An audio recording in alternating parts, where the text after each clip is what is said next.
আমি মনের মানুষ পেলাম কই, কান খুইলা দুটো কথা কই।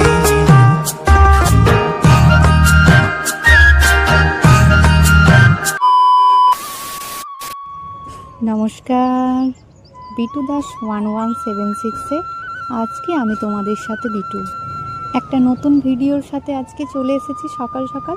এখন বাজে ঘড়িতে ওই 8টা মতো। কাল ছিল সূর্য পুজো।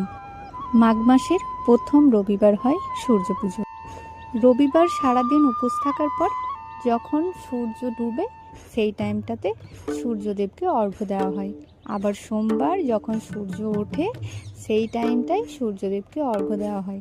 তো সেই মতোই আমরা পালন করেছি। আমি আর মা সূর্যদেবকে অর্ঘ্য দিয়ে নিয়েছি একদম ভোরবেলায় স্নান করে নিয়েছি। তারপর মা আর আমি মিলে পুজো করে নিয়েছি। আসল ব্যাপারটাই হলো সময়ের সাথে সাথে সব কিছু পরিবর্তন হয়ে যায়।